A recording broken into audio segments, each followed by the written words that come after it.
Attention, please. The show starts in 10,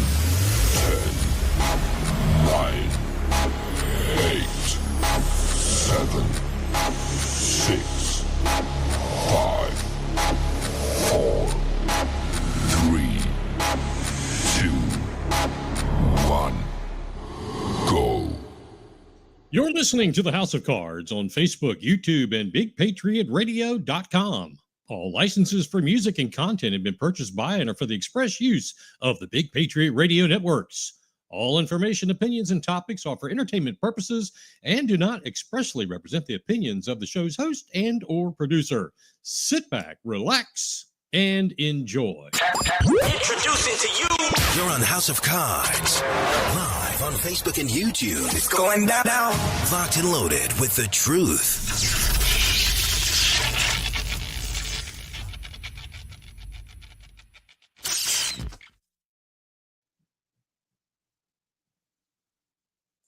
Hey, there we go. Happy Thursday. Welcome, everybody.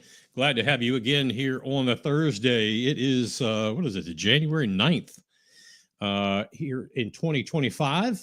Glad to have you with us. I am Mike Covert, host for tonight, and we're coming to you live from the Beaufort County Big Patriot Radio studios here in the great state of South Carolina. I want to welcome everyone watching on Facebook, YouTube, and those around the world as we now see it. Listening simulcast on BigPatriotRadio.com.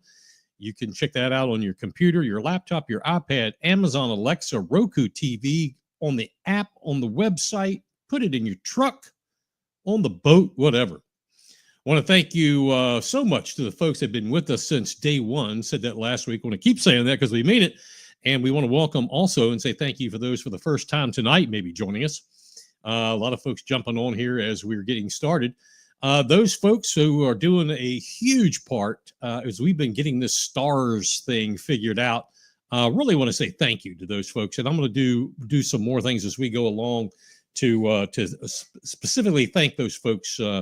Whether you're doing stars on Facebook, you see it scrolling there along the bottom. All you got to do is go into one of our links and to comment on Facebook.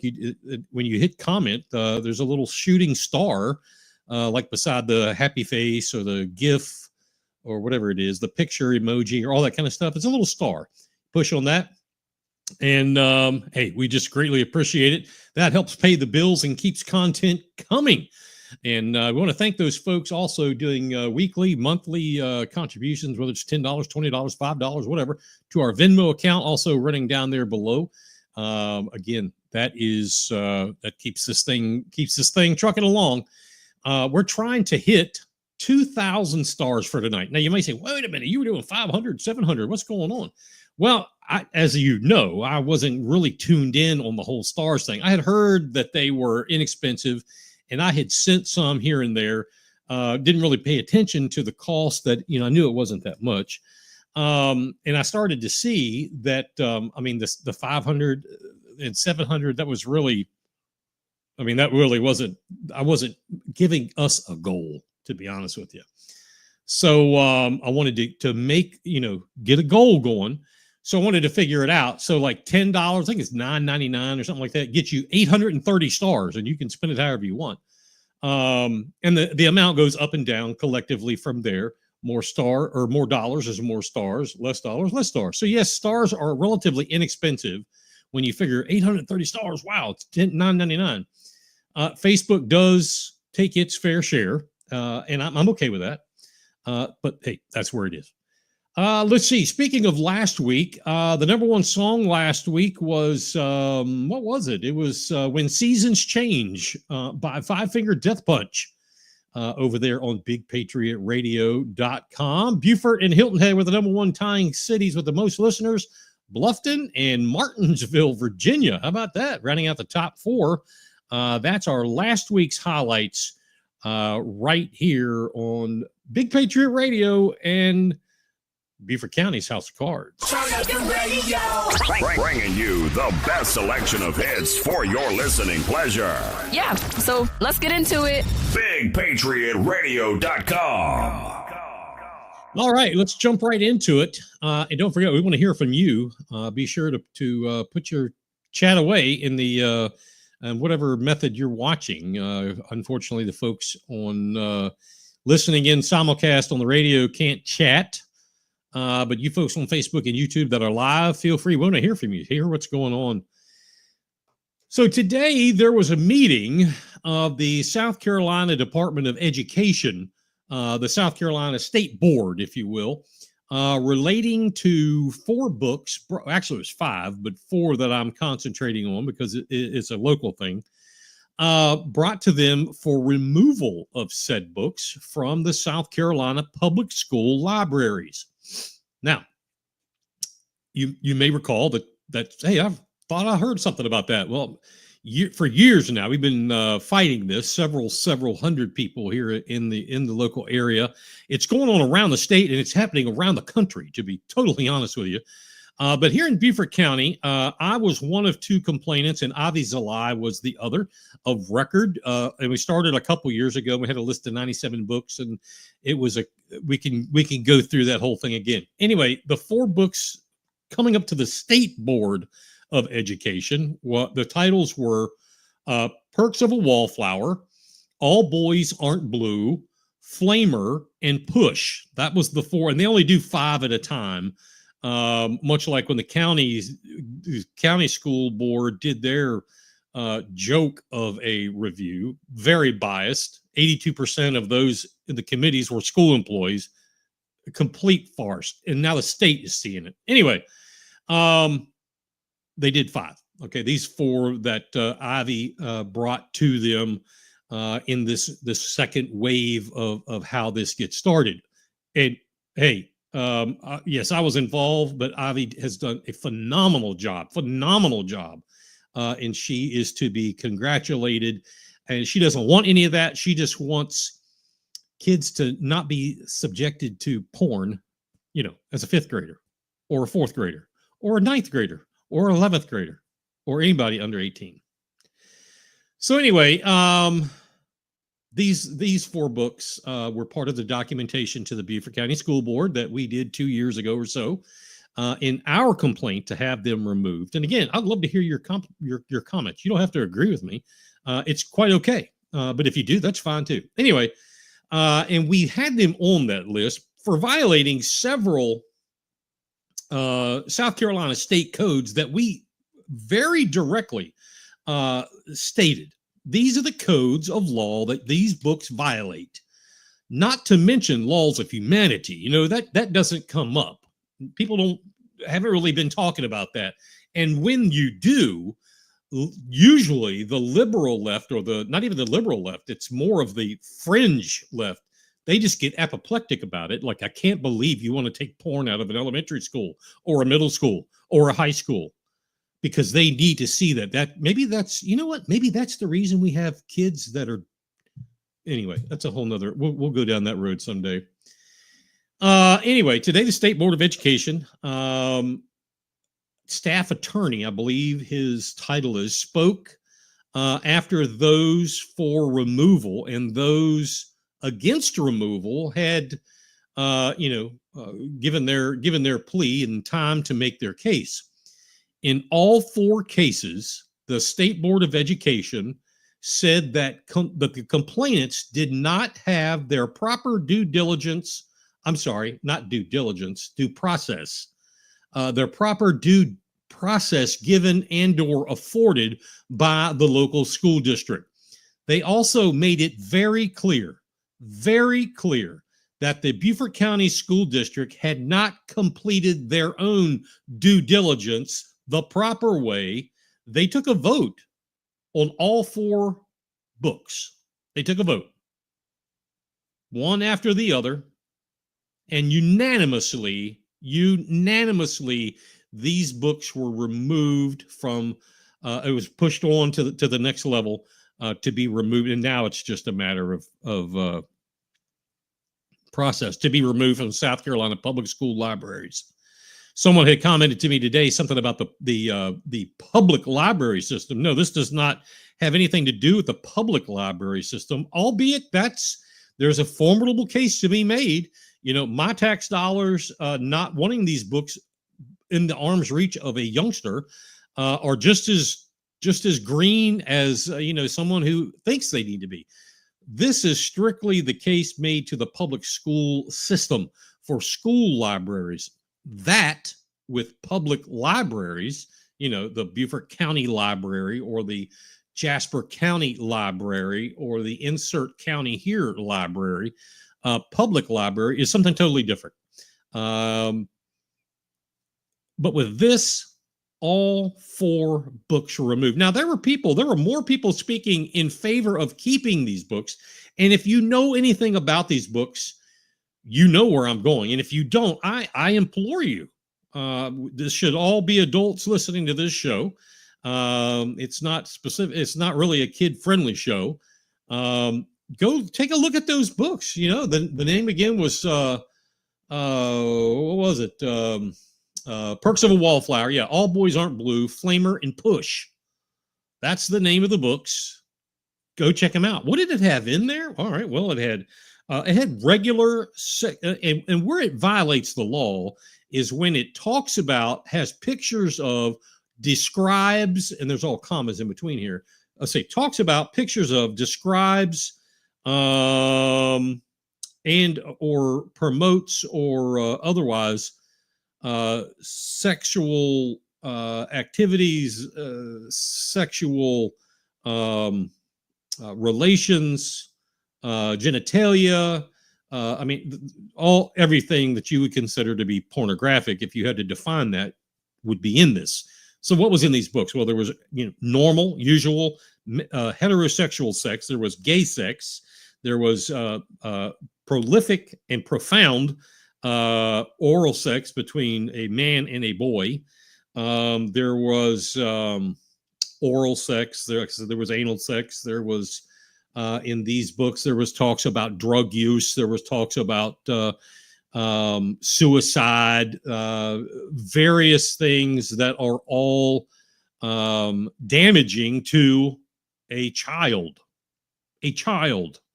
Now, the far core left, their complaint is always, well, myself, Ivy, or anybody else who makes these complaints, they didn't read the books. Well, that's bullshit, because we did. I can at least speak for myself. Well, these books help kids, really. I have 4 daughters. They didn't read this trash, and they all came out damn good. I'm very proud. Got 11 grandkids. I can tell you they won't read this. And so far, I'm damn proud. So, I know folks who have children who, at the dinner table to the ball field, it was always a lesson, and their kids, they got issues, and they would be the kind that would say, hey, this is perfectly fine. My 11-year-old can read about, when Sam the plumber had Bobby the 9-year-old in a oral sex position. That is not okay. I don't care who you are. I don't care what your political flavor is. I don't care what your religion is. I don't care. That is not normal. And if you promote that shit, you're not normal. I'm just going to say it. And if you get offended, that, tough. But if you promote children reading this or looking at the pictures, and yes, these books have pictures in them. If you promote that, there's something wrong with you. Period. Anyway, again, if you don't like it, that's your opinion, and everybody's entitled to one. But if you promote kids reading these 4 books, in my opinion, there's something wrong with it. Bringing you the best selection of hits for your listening pleasure. Yeah, so let's get into it. BigPatriotRadio.com. I would love to hear from someone, especially those that think this is okay. Those who are watching and listening who agree with me. That's great too, and I appreciate your support, and I know Ivy does, and anyone else who's been fighting this trash. But if you agree with these books, I'd love to hear from you. I would love. It's not a shouting match, and it's not a cussing match. I would like to understand how you think that is okay, because I'm straight up telling you, I think there's something wrong with you if you promote kids reading or looking through the pictures of these books, period.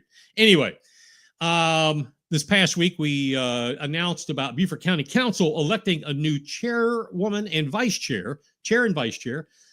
This week, the council had a workshop session, and I have to say, I'm pleased as to what I saw, generally speaking.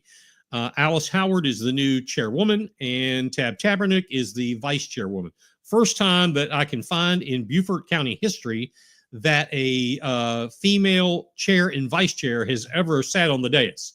So I think that is fantastic. I completely support that.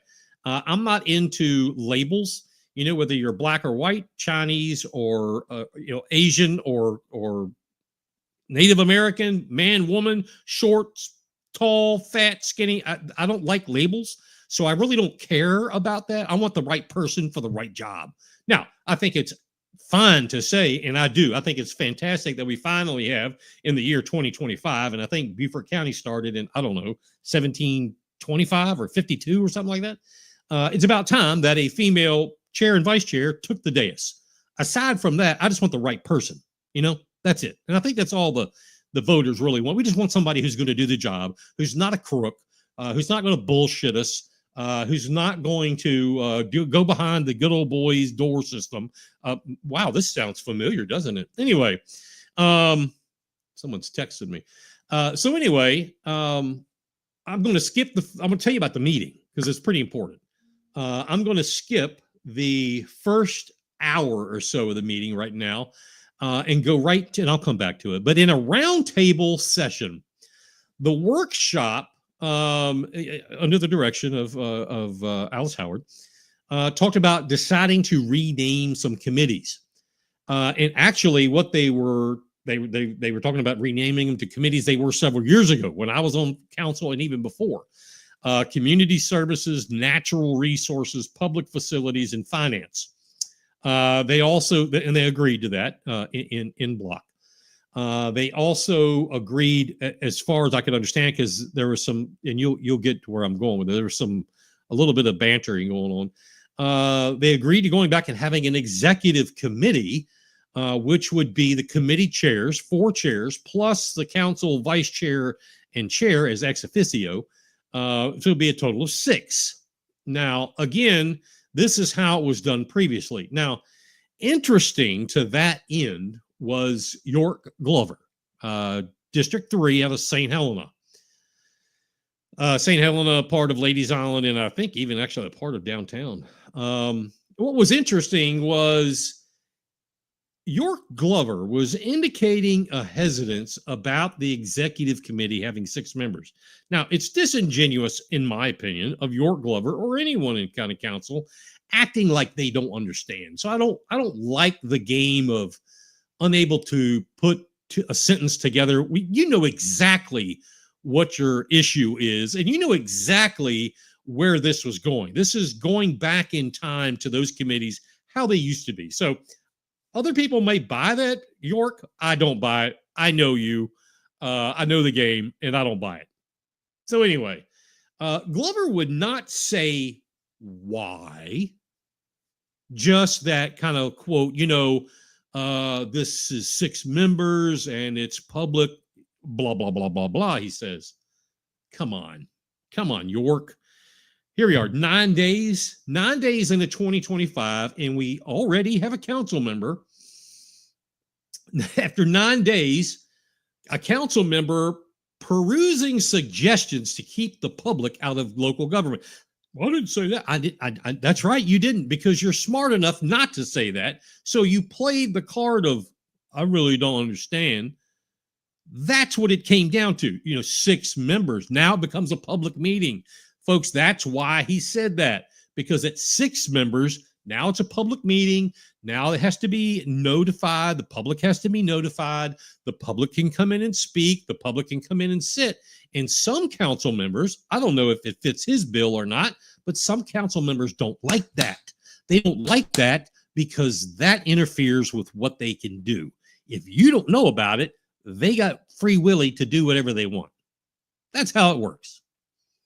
So anyway, we're going to put York Glover's name right up there at the top of the big board. You get spot number 1, buddy, as the first one to do the exact opposite as to what Council Chairwoman Alice Howard said. She said complete transparency. Her and Tab Tabernick's comments after taking the gavel were that they were turning a page. They were turning a leaf out of the old into the new. We're going to be transparent, et cetera, et cetera, et cetera. I even said last week, and from what I understand, as the Georgia Bulldogs were getting tanked and looked horrible, that's why Alice said she couldn't come on. I understand she may have taken a part of the meeting.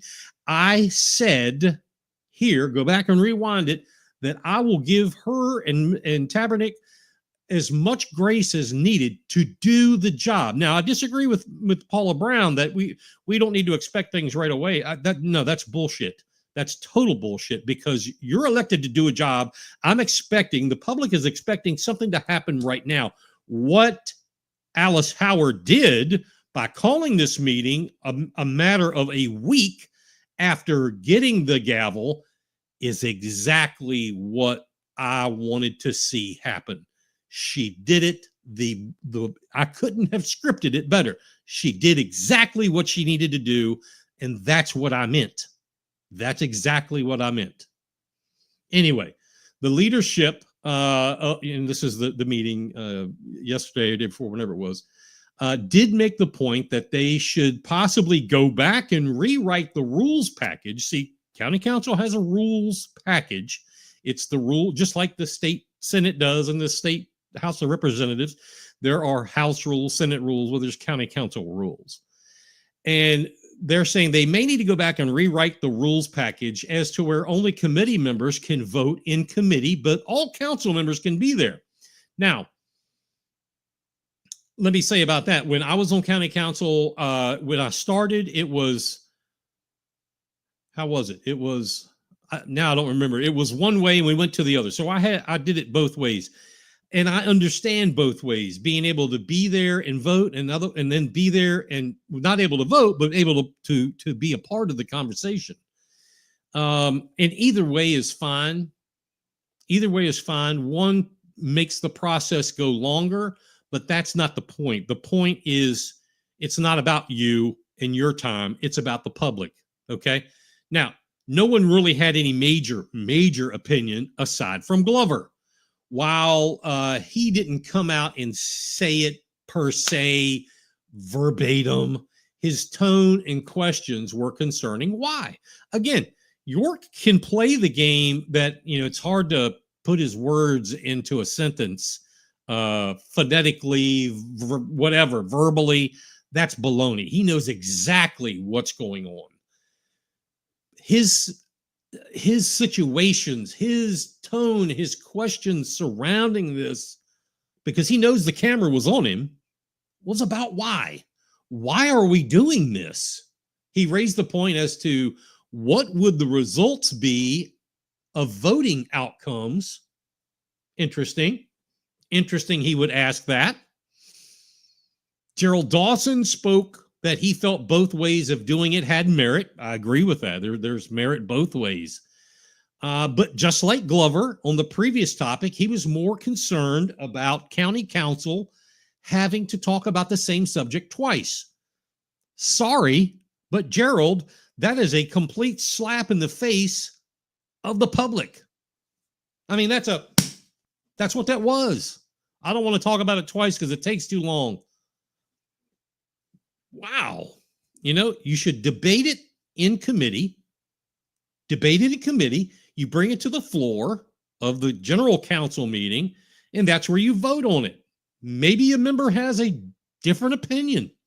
If you're Joe Passamet and that kind of mentality, all those votes are done ahead of time, and it's just the ball rolls and we go home. They're more worried about spending time rather than involving the public. During this entire time, not a peep on this subject was heard from Passamet. Not a peep. He would just nod his head when Glover, when Dawson, and Mark Lawson made comments. That's just a data point for you. Just a little data point. When those three, not everybody, but when those three spoke, Joe Passavant nodded the head. After a little bit of light chatter that went on, those that obviously wanted to keep the public at bay seemed to talk loud enough to win that war, at least for the interim point. I don't know that anything was set in stone, but people were backing off just a little bit. Just a little bit. Okay, good to see D. Anthony out here and Shannon Loper out here tonight. Hey, how are y'all? Good to see you. And again, that's my interpretation, my thought that there was enough pushback that it wasn't the time for someone to step in and really slam it down their throat. They're still trying to feel each other out. Discussion about public comment and how that has been handled was done. And under Passavant, I mean, I can't even describe it. I'll have to go back to when Paul Somerville was chairman. We had 3 minutes at the top of the meeting, 3 minutes at the bottom of the meeting, and you spoke about whatever you want to speak about. Under Rodman and then Passavant, all of a sudden it became you can only talk about the agenda items. Then it was like, we're going to have this specific time frame, and if you had something else to say, tough shit.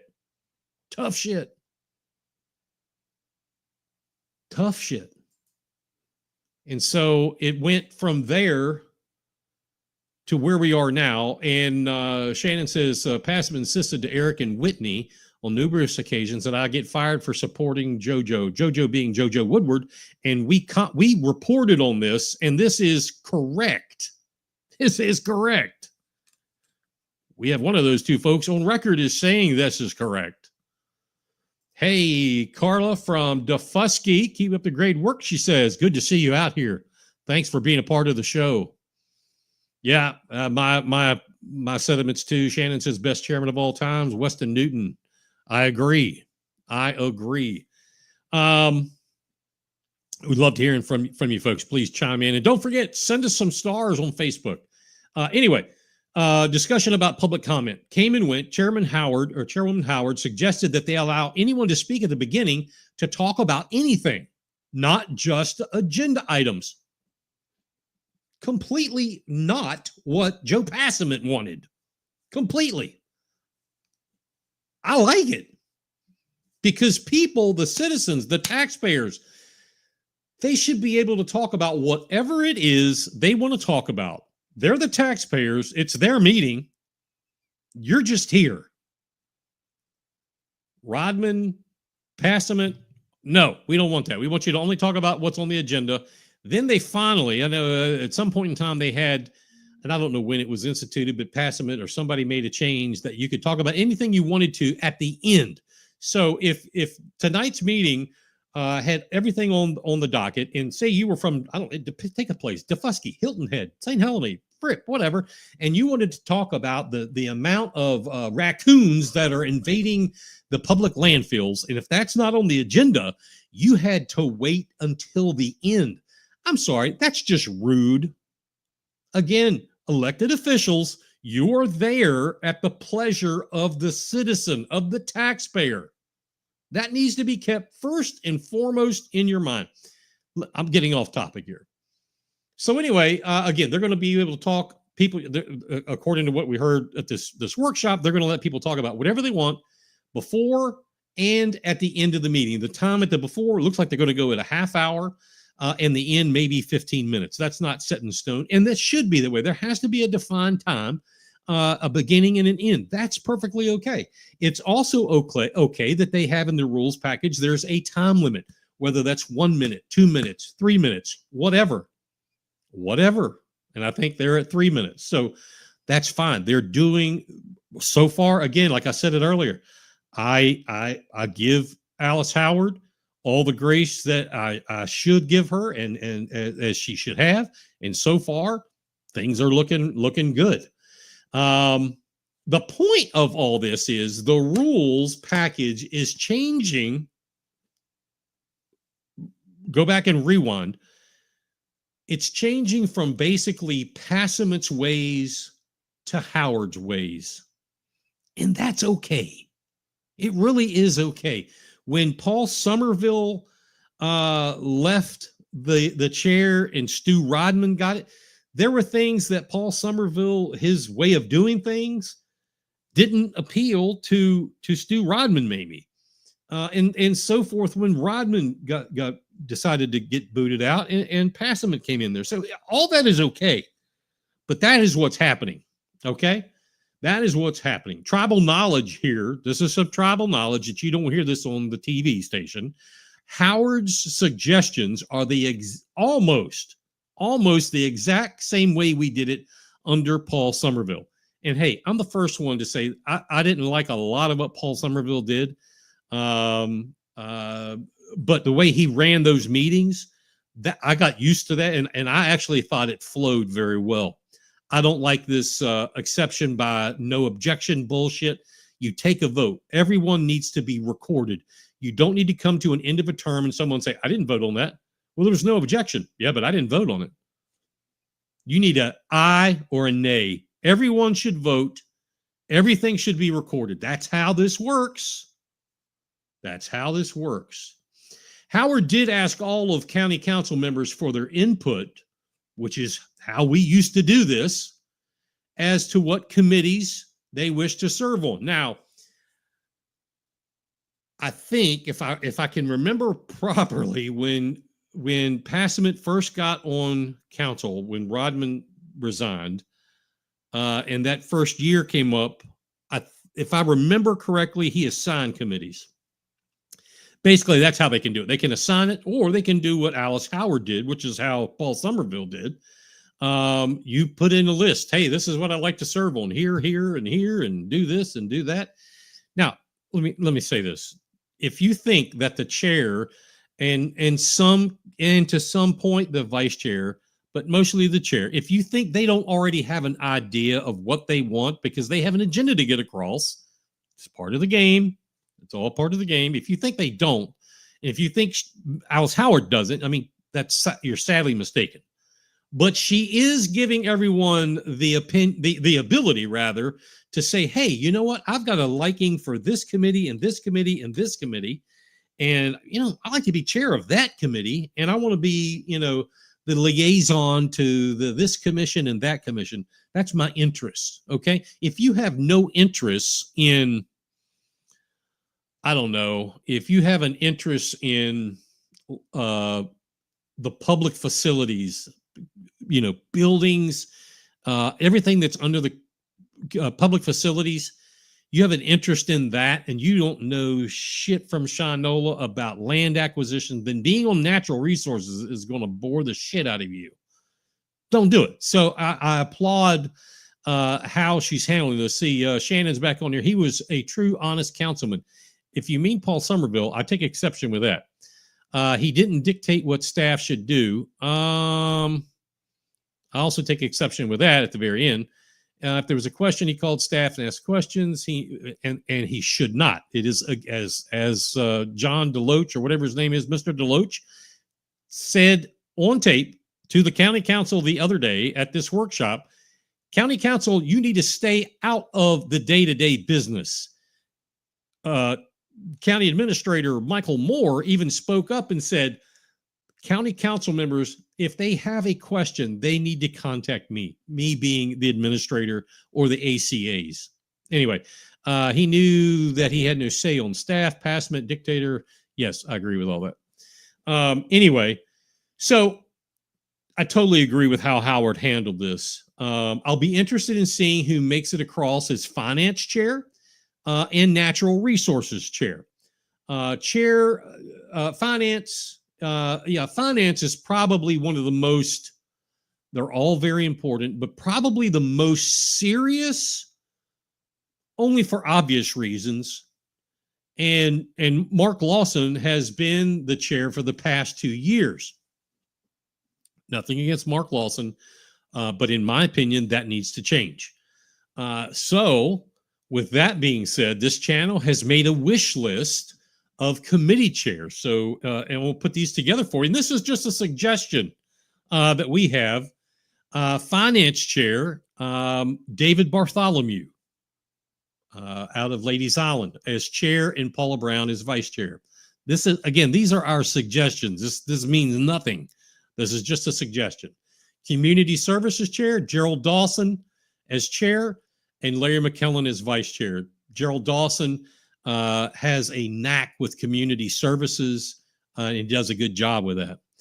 Natural Resources, Logan Cunningham is chair, and Mark Lawson is vice chair.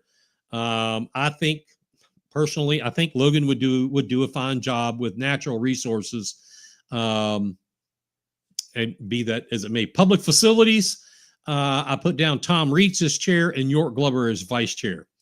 Again, do I expect this to come out? No. If it does, I'll be totally shocked. Shannon says she agrees with David, agrees with Joe. Well, there you go. We agree on something. Well, you didn't put Joe Passman on there. No, I didn't. And there's a reason for that. Tabernick and Howard are already chair and vice chair of council. So that's 1, 2, 3, 4, 5, 6, 7, 8, 9, 10. And Joe is not, he'll be on the committee, but I don't think he should have any leadership, period. None. I mean, he shot his wad. Anyway. So Finance, David Bartholomew, chair. Community Services, Gerald Dawson. Natural Resources, Logan Cunningham. And Public Facilities, Tom Reitz. And actually, Natural Resources and Public Facilities, Logan and Tom, I can see both of those flip-flopping. I could see that flip-flopping, and Logan be more of a public facilities. He has a heart for for playing fields, parks and recreation. He's got a real heart for that. And Tom Reitz would do fine with Natural Resources. He's an executive type mentality. He would do fine with that. But we'll see. We'll see. The vice chair asked today for people to turn these in, or yesterday rather, by the end of their little workshop. Shannon says she'll say it now, say it again and again. He needs to go. I couldn't agree more. Could not agree more. So they're supposedly turned in. And we'll see what happens. Now, one thing that if you think about what I just said, this does give both parts of the county chairmanship in relation to proportion of each district's north versus south. A lot of people use north of the Broad, south of the Broad as a dividing point, an embarkation point. And we can all say, I have said that the county needs to be one, but there are things that happen in the southern side of Beaufort County that they do not ever see in the northern side of the county. The same thing in reverse. There are things that happen in the northern part of the county, specifically agriculture, that we don't have on the southern side because there isn't any land left, pretty much. Okay? So there is a divide because this is an extremely diverse county. Extremely diverse.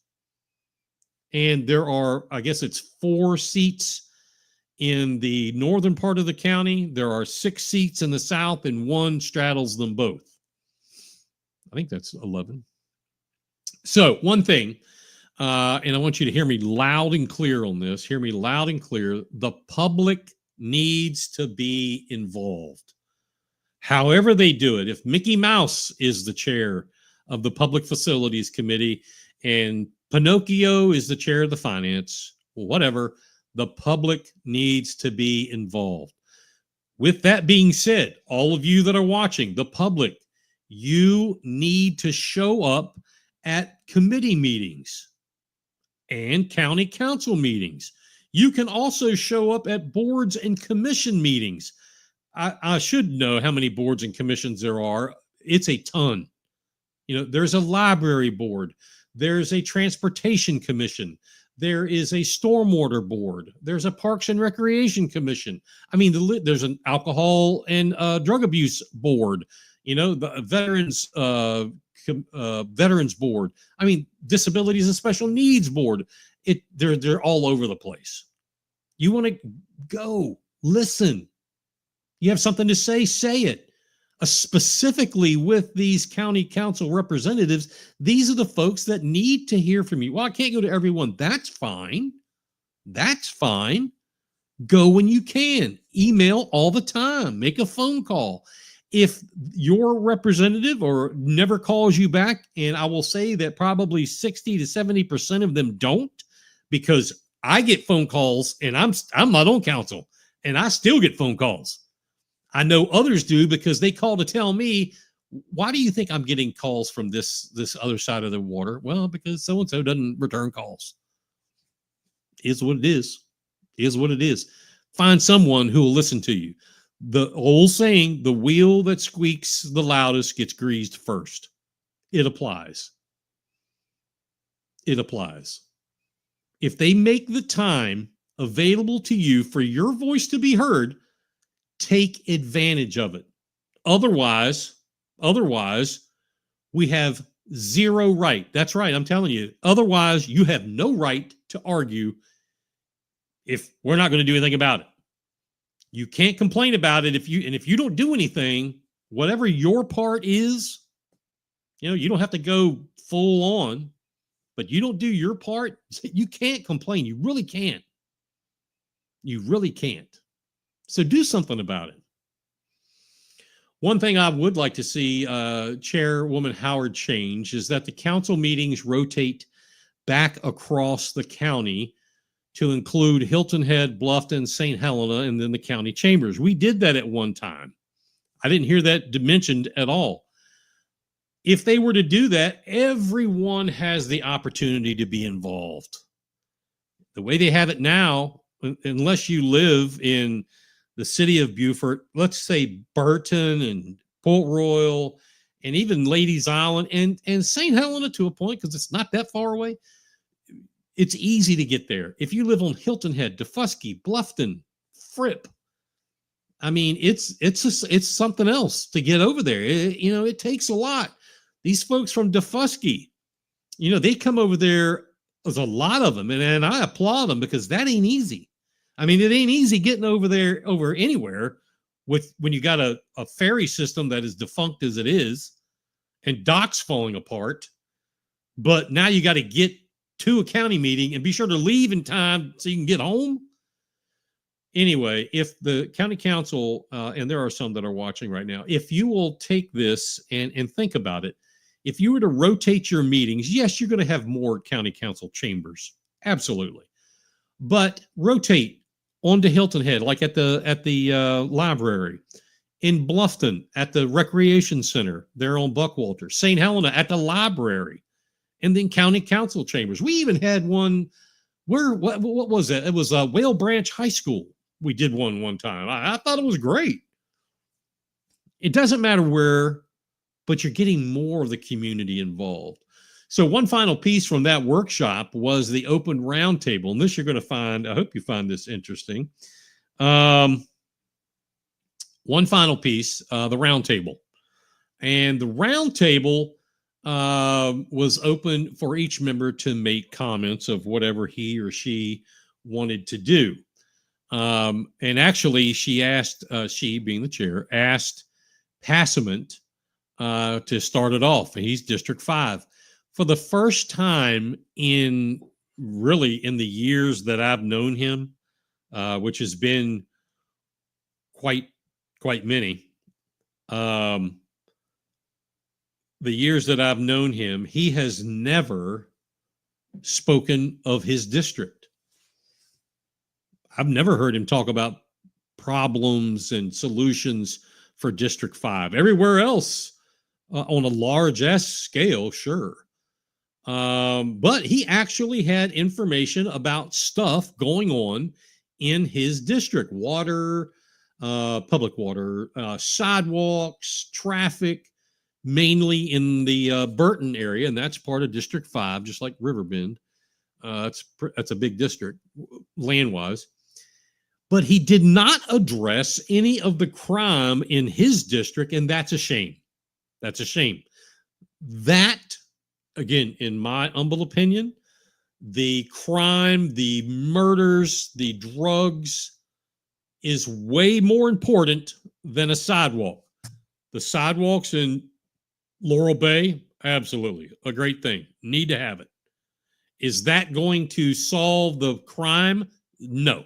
Is that going to solve the drug issue? No. Is that going to solve the trafficking issue? Hell no. Is that going to solve the murder issue? No. But at least he opened his mouth.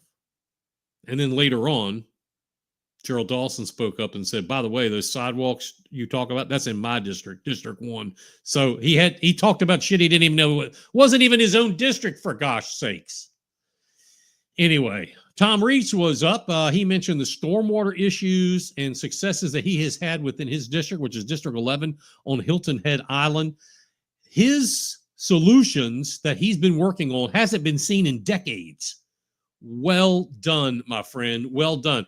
Tom brought together the county and the town, creating a stormwater solution that has been an enigma, has been a thorn in the side of the residents of the southern end of the island, like I said, for decades.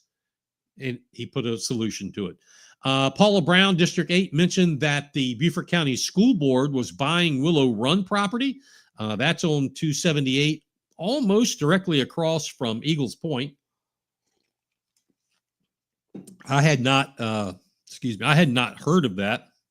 So that was news. I'm going to, actually, I've already started digging in, getting some information about that. Logan Cunningham, this alarms me because I thought we as a community got it through to everyone. What did he have to mention? Phase 5B. The Bluffton Parkway, Phase 5B. He said, quote, it's coming back around. That's major. Rewind right now. Rewind what I said and listen again.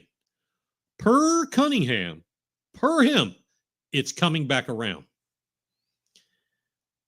I don't know the number off the top of my head because it really doesn't matter, but the amount of people that have been verbally loud that they do not want Phase 5B, come up with another solution, are going to go off. Paula Brown and I have had conversations about this. 5B, which does affect her because some of her district is right in there with the Rose Hill crowd and some of the other little places back in there. It affects her. She knows all too well. People do not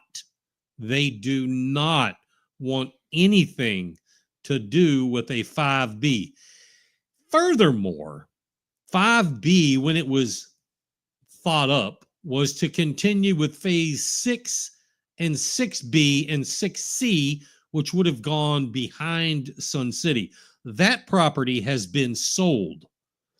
That property has been sold. Margaritaville owns a large majority of that, except for the Great Swamp. That won't happen. So there needs to be another exit. If that's, if they want to be true about it, and it's about getting people off the island, if they want to be honest about it, just be honest about it. There needs to be a different way. 5B is not the answer. Anyway, what else was out there? Glover had to share how thankful and grateful he was for Chairman Passaman. That was the extent of his what's your point? He was grateful and thankful for Chairman Passaman. Gerald Dawson of District 1, like I said, he corrected Passaman on his Laurel Bay sidewalk comments. Nothing in Gerald's comments had anything to do about crime, gun violence, drug abuse, trafficking that is running rampant in District 1. Nothing. How sad. How sad. I have attended one or two meetings of the BCAG, the Beaufort County Awareness Group. My good friend Valeria Richardson steers that, put that on. It's growing like crazy, and I love her. And I love the group, and it's just an awesome combination of ethnicities, of communities, of minds. I say that because What has Gerald done? And this is from his community. What has he done? I live in Bluffton. Valeria lives in Bluffton. And she's doing more than the county council person who represents the area.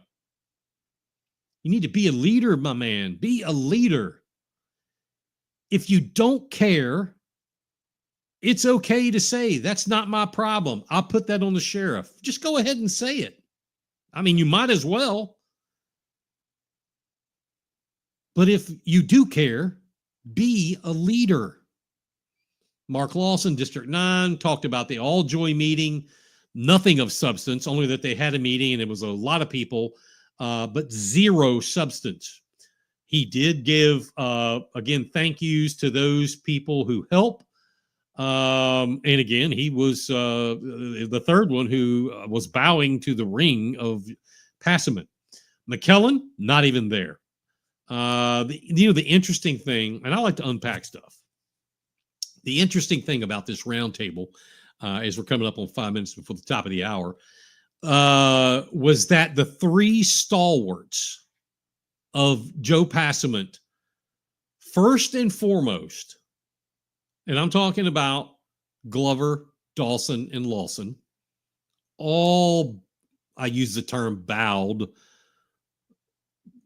not literally, before talking about, they bowed to him before talking about anything else. Again, thank you. Thank you, King. Thank you. I'm grateful for you, King. I was very adamant. I was very obvious. Spoke to someone today about it, who was in that room, and they laughed and said, you're right. You dug deep. I didn't see that, but you're right. That's exactly those three. Thank you, Your Majesty. We love you, Your Majesty. We are so grateful for you. Anyway, just another data point. Thought I'd share it with you. And again, I love unpacking, the truth. I love unpacking what we hear, because some things that we hear are different than what we see. And then, hey, there's another old saying, actions speak louder than words. All the wickedness and filth this world has to offer. Rock music that shatters your bones. Big Patriot Radio. That's some serious rock. And you're responsible. All right, 278 corridor topic, still a hot button for Bluffton and especially Hilton Head Island. Shannon says, Mark is better than to think Passman and everything. Well, again, actions speak louder than words, and I've never seen more ring kissing than I saw from the three of them today. 278 corridor. I want to put up a graphic. Let me put this graphic up for you. And let's put this up on the screen. La da da da da da da. Where are you? Where are you? Now, I practiced this earlier. I laugh at myself because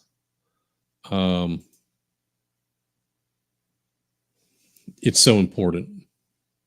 It's so important. And people need to see this.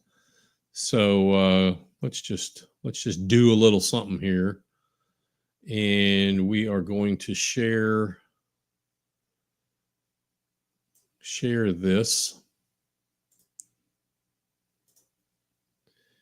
Why are you not working? I love a computer. There we go. There we go. All right. I think everybody can see that. So this was, this graphic came from a good friend of the show, good friend of mine, former county council member Steve Bear, out of Hilton Head, who's done a unbelievable amount of work on this, the bridge, the 278 corridor, some corruption uncovering and stuff like this. And he does these great, little, very simple graphics that get the point across. You know what I'm saying? this really explains and illustrates the conundrum there is with the corridor problem. So you see the corridor problem in a nutshell. You've got supporters of the politics side of the division. You know, this thing right here in the middle, this divided highway sign. You've got supporters on the going to the left. That's the Chamber of Commerce, the secret Greater Island Council that's linked from the chamber. They're a secret underground lobbyist group. Obviously, the untrusted members of Beaufort County Council. Then on the other side, the right side of the sign, the scientific side of things. So many people like to preach, follow the science, except when it's real. Then they don't want to follow it. Anyway, the scientific part of the equation is preferred by voters, shown in multiple elections. They have a 11,600 plus person petition. Does that ever mean anything anymore? To those people who care, it does. The problem, again, in a nutshell, you've got Plan A, followed by the supporters on the left side, the politicians, and the big interests. It's $488 plus million, waste congestion and relief dollars, just a huge tax and spend waste of money. Slow, overly large, and that's putting it nice, slow, overly large bridge construction. We're talking about a bridge on this Plan A that would be bigger than the Mark Ravenel Bridge in Charleston, which is huge. We would have a bigger bridge. It routes traffic through 3 traffic lights. Stony community, historically Gullah, and Mitchellville, that whole area, Stony, and a failed merging area, a capital improvement merging area. It's not going to meet the project goals, and so far over budget to the tune of $100 million shortfall just right now. And we know we're not stupid. It's going to grow due to missing people, missing parts. People and exceptions happen. The $488 million cost will probably top out at $600 million. And they're already 200 million short. Look at the scientific side of this equation. You've got plans B, C, and D. Bypass the traffic lights altogether. And there's various methods and ways to do that.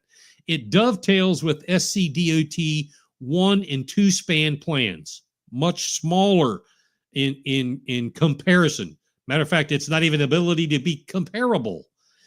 Best chance of rapidly getting the FONSI, which that's an acronym that stands for something I can't remember, but it's a federal deal. Quickest solution for the aging bridge span is plans B, C, or D, not A. A is you're going to talk about, I would imagine, at least 4 more years before three to 4 years probably before a shovel was put in the ground. B, C, D, quicker. It solves, or it includes rather, master plans defining all costs. People across Hilton Head and Bluffton and Beaufort have said, we want to see the costs. I'm not buying this. Well, we got to wait, the Nancy Pelosi version. Let's wait till we have it and then see, the drawing after it's approved. No. We're not doing that anymore. We're not doing that county council. We're not doing that state senate. We're not doing that House of Representatives. We're not doing that SCDOT. We want a master plan defining the cost and construction schedule and see what this is going to involve. It solves the congestion problem, express bypass of 3 traffic lights, and again, this failed merging point there, the whole Windmill Harbor area. It connects directly to the Cross Island Parkway. That's the CIP. And that failed Cross Island Parkway merge is between, actually, I guess that would be further east of Windmill Harbor all the way to the CIP. And it tremendously reduces the Stony impact. As you see there, we need unbiased quantitative comparisons. Large word. A lot of folks on councils don't know what that is. I know Paula knows. Need those unbiased quantitative comparisons. So you're left with, there is either backdoor dealings going on. People have their heads in the sand or stuck up their ass. Possibly they've got their finger on the scale of justice, getting it done their way. Or they can talk to the people. Just talk to the people. That's what's wanted. Let the people in on the discussion. Let the people in. All right, now the big news for tonight, as we're rounding out the show, is from a Town of Hilton Head Town of Hilton Head Council workshop held today. It was good to see county council members there. I saw Paula, Chairwoman Howard, Vice Chair Tabernick, Tom Reitz was there. I don't believe anybody. Somebody said McKellen was there, but he must have been hiding in the corner because I didn't see him. County staff was there. Anyway, this meeting was very interesting. Very interesting. Interesting to the fact that the tide is turning. I'm calling it the tide is turning, no pun intended, on Hilton Head Island. The makeup is shifting. I sat there and I watched the town council, new members involved, and I know the majority of them, and I could tell by the body actions, by the way they were delivering, the makeup is shifting. The good old boy system on Hilton Head Island appears to have dwindled down to the mayor, possibly Alex Brown, and Steve Alfred, who he's the whatever. Anyway, we need to watch Steve DeSimone to see where he really lays his cards down. He made promises during his campaign. Let's see how, proof's in the pudding. Let's see what shakes out, big boy. I am most impressed with Melinda Tunner, and she is doing exactly as I figured she would and predicted she would. Tamara Becker goes without saying, very impressed, and also generally speaking with Patsy Bryson. If you start to do the math, you see the tip of the scale going into the way of the transparent and accountability people, and not the good old boy system. I will give extreme and immediate kudos to Councilwoman Tamara Becker. She spoke about the secret meeting held on Hilton Head Island between Hilton Head Island and Beaufort County. Remember, that was attended by then a secret list of invite-only people. Most of both councils, town and county, were not asked to be there. This was held on December 6th. She laid out the timeline. The mayor about shit his pants. And I was impressed. Councilman Reitz at the county went off. He went off on Passament about his colleague. He went off on Passament on in the county's meeting. Ms. Becker went off on the mayor about it, both equally saying this is not right. You did this in a complete, your affinity with breaking the rules, so to speak, is becoming a cancer. This was in my backyard, and you didn't have the courtesy to tell anybody. Yeah, they laid out, well, we let everybody know 15 minutes. Bullshit. We're not dumb. We're not dumb. We know how this works. I was impressed. I had told Councilman Reitz I was impressed with him. Today, I watched Tamara Becker. I'm impressed with you. Perry wanted to argue the point, which is kind of strange because, A, the crowd was not in his favor. He should have known after the clapping and, all of that went on. He should have known the crowd was not in his favor. You got to know your crowd, Mayor Perry. You got to know your crowd, and you play to the crowd. If you're in a room full of, one group, you don't talk about the other group. You got to play your crowd. You know what I'm saying? Poor choice. I mean, Why would the mayor want to draw ire from the masses in this crowd, making a wedge between him and some on council? Is it you got to get the last word-ism? Is that what it is? I mean, that was poor. That was a poor choice, Mayor Perry. Very poor choice. Coming to counterbalance Councilwoman Becker. That showed monumental poor taste. I'll just leave it at that.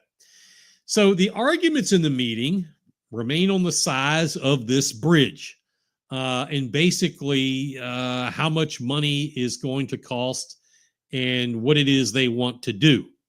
Now, we must take in consideration and not forget the fact that the citizens spoke loudly. They spoke enormously loudly on election day, rather, that they didn't want to spend $950 million and did not want a concrete superstructure.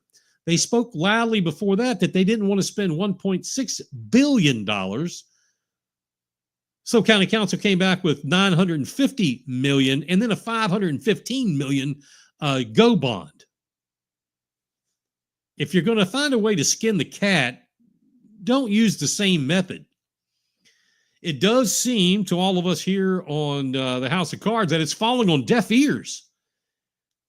As you saw in the pictures I had up there a minute ago, are they sticking their heads in the sand? Are they doing this backroom deal, being dishonest, tipping the scales of justice? Or are they just going to start listening to the citizens? This is easy, ladies and gentlemen. This is easy. This does not have to be an act of futility. The reality of the entire conversation is that no one still knows what in the heck they're going to do. They still don't know. Councilman Alex Brown, very poignantly, I might add, made the point very clear that, hey, by the way, County Council, since you're here, the 2018 referendum was sold to the Islanders as the fix, but here we are, and he feels the island shouldn't have to be the one to bear the cost. I don't blame him for those comments. I don't blame him at all. Obviously, that's a lose conversation, but I don't blame him. I don't blame him because what they were sold never came to fruition.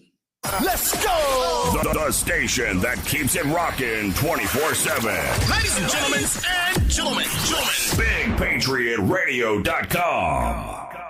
All right, last story coming up. It's coming out of Defusky Island. But before I get to that, we were talking about the meeting, the workshop that Alice Howard had called, and I said we're going to put away the first hour of that and come back to it. I forgot to come back to it. The first hour or so was a fellow who I've known for a long time, last name Deloach. He is a staff attorney at the South Carolina Association of Counties. I know those folks very well. Kent Lesesny and a bunch of them. They're real fine people. His talk that in this, and I asked today and was told that, this was a Alice Howard put together meeting. The first hour, it was about ethics and about FOIA and about rules and regulations. And it was so the conversation about leaking. And remember, we got that whole thing going on with Joe Passman, Larry McKellen, and they instituted, as we now are finding out, they possibly allegedly instituted the county administrator to hire someone to find the leak and interview them all. Horse crap. Anyway, so it was apropos that the Association of Counties come in and their attorneys talk about this. The number of questions that county council members had for Mr. Deloach about what is censure, how do we do that? Can we do this ethically? It was very telling. You should go back and watch that, the first hour. York Glover had a lot of questions about finding the leak and what can we do to him. Mark Lawson did. It was, obviously the chair did. She should. But it was, again, I can only say, I thought it was very timely. It was poignant. Well done, Alice. That needed to be said. It shed a lot of light for a lot of people. I know for your 10 colleagues, it did as well. So good on you. All right, last story coming out of Daufuskie Island. Recently, between like Christmas-ish and now, it's been reported that and we're still looking into this, by the way. There's still more to come. And Jerry, Tim is the bomb. Tim who? Tom is up to, I think she meant Tom. Tom is the bomb. Yes, he is. And he is up to the task. Absolutely. Jerry, and thank you so much for coming on tonight. It's been reported that an elderly female fell on the dock on Daufuskie Island recently and broke her hip. We do now know her name. Took a while to find that. But until I can get a clear go-ahead, I don't want to violate any kind of HIPAA laws or whatever, so I'm not going to give her name. I'll leave her unnamed. I will say, and this is what's partially the big deal, she is reportedly, allegedly, the mother-in-law of one of the owners or owner of Whitestone. Who's that? They're remodeling, rebuilding. They're involved in the whole Melrose Place getting redone. Remember the whole Daufuskie thing we started talking about where, Whitestone's involved and Low Country Ferry's involved, possibly. Six Senses from Thailand with buying property on Bay Point. This is all part of that story. So apparently this particular lady is the mother-in-law of either the owner or one of the owners or whatever of Whitestone. The point of this investigation that we're doing isn't who it was that got hurt. It's that, again, someone got hurt. Have you heard anything in the news about it? Of course you haven't, because it hasn't been reported. Now, you remember the Pepsi-Cola or Coca-Cola or whatever he was, repair guy who was hurt this summer and then he fell off the dock? Now, we heard about that one. Where did it go? Why are we keeping it hush-hush? Why is reportedly this particular lady in her accident breaking a hip, why is that being hushed? What about the Low Country Ferry crew member who we were told about this week who fell again on the dock due to this is allegedly deteriorated boards, missing boards, holes in the dock. Reportedly, an LCF crew member fell and broke an ankle, all on the same dock. Now, we have reached out to the county about this, county administration, twice. Tomorrow will be 3 times, and my patience is wearing thin. So, we're not going to continue to be stonewalled. The folks at the county who have been receiving the emails and the phone calls and the messages, we're going to ramp that up because we need to know answers. Why is this being shoved under the dock? Why is the dock not being repaired? And it is a county dock. I'm not going to say Low Country Ferry should repair it. I don't see where they have any responsibility other than they keep using it. If there's a problem, I think I would, if I was them, I would take it into my own hands so my ass didn't get sued. I don't know. But there's more to this story.